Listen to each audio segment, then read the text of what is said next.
sit here. Toby's. And what street is this? Who am I? Manning Street. Toby's in Manning Street. And interestingly enough, there's a theme when Fletcher or the Saint and I go out for coffee. He orders a latte, I order a flat white. I always get given the latte. Do I look like a latte drinker? Is there more subtext to this? Subtext to this than I think? Or what do you think, Fletcher? Well, I mean, I'm the one with the commando hat on. I mean, I would have thought it was pretty obvious. It was the latte drinker. But you know, as the saying used to say, you know, I drink from the forward curve, you know. But, you know, it's always been a bit of an in-joke with us. Yeah, I mean, I have nothing against latte drinkers. Many of my friends are latte drinkers, but I think there's a connotation here that... and I've also noticed that my new character, Sydney Swan, always gets marked down a star. Now, is this homophobia, or do people feel I'm guilty by doing the character of homophobia? I wonder. It poses a question, doesn't it?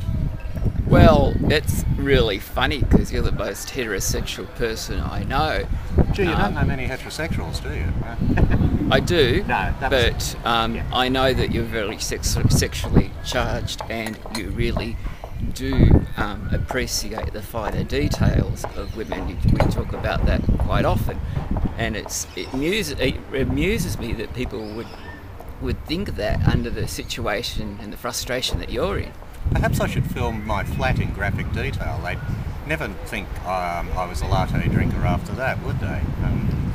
There's no quiche in my flat, baby. You'd probably see it in the naked video, but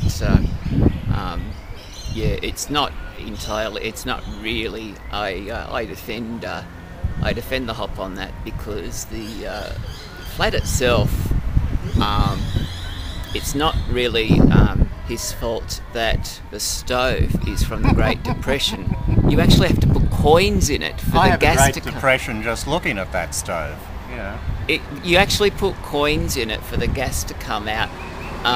It is a museum piece. If he sold it on eBay, 5-cent pieces are needed for this stove. Which is about the size of a threepence or something. Now, how can an international star of myself have hit such a rock bottom? I mean, look, you know, I know Robert Downey did jail, but this is pretty much the same thing, isn't it, really? And I haven't got Iron Man 2 coming up in my portfolio, so what the hell, you know, like, Jesus, this is an angry hop here today, you know, I feel this is like artists unrecognised, you know, yeah, as Moustache Train would say, I can't get a girl. And you know, it's a real bummer. Yeah. Of course, we're being sarcastic. Hop actually loves his flat because it's very film noir. Bullshit. And sorry. And I'm trapped in my dreadful house against my will, inflicted with harbour views, and it's a plot to make me happy so that I'm not politically active. That's what it is. Yes, it sounds like good lyrics for a Peter Burns song from Dead or Alive. Like, I'm trapped in my flat with harbour views.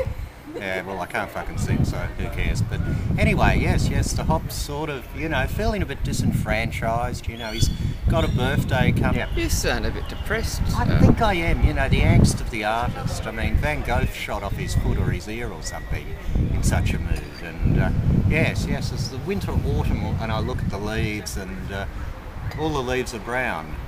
Yes. And the sky is grey. On a winter's day. Californian dreaming. That'd be good lyrics for a song. That would be, yeah. We'll write it down. That's a good lyric, that. Yeah. We're not going to talk about the budget because you're all sick of it already. It's a good one. It's not a bad one, is it? It's a good one. Not so good for pensioners, but generally it's okay. But I saw a video. Theoretically, though, pensioners will be $3.49 better off a week. I saw, yeah, that's true, theoretically, and with other bonuses. I saw a fantastic video the other day, which is now one of my cult favourites, called Dead and Breakfast. And I loved the way they had the narrator, which was like the South Park narrator, who was like the hillbilly redneck who was playing the guitar, and telling us the narration in this strange, wacky town of this hotel. And like any other zombie film, I think it has quite an appeal in the video shop. It's a weekly now. Yes, I think it's from that wonderful vintage era of the 80s that included Chopping Mall and Sorority Girls 1 to 4. And Motel Hell, that was another one from that era. I saw that as a kid, it frightened the hell out of me, but I guess now I'd probably laugh at the jokes, you know. I didn't see it, but my parents and I went on a caravan holiday, so I feel like I pretty much, you know, still qualify in that department, yeah. I used to go on caravan holidays to Dalesford. Now that was scary. That was before Dalesford had lesbians, you know. Wow. Gee. On Jubilee Lake, can you imagine it? Jubilee Lake. And my dad was a scare merchant. Oh, don't lift that up, there might be a huntsman spider under it. Oh, don't lift that up, there'll be a redback spider. Oh, watch out for the snakes, don't run over there. And there were swans over there. Oh, don't run over to the swans, they'll break your arm, you know. And he was,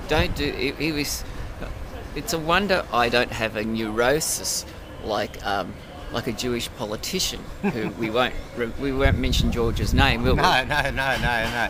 We absolutely will not mention George Newhouse's name, and yes, but read now. What is it? Panic now, details later. Jewish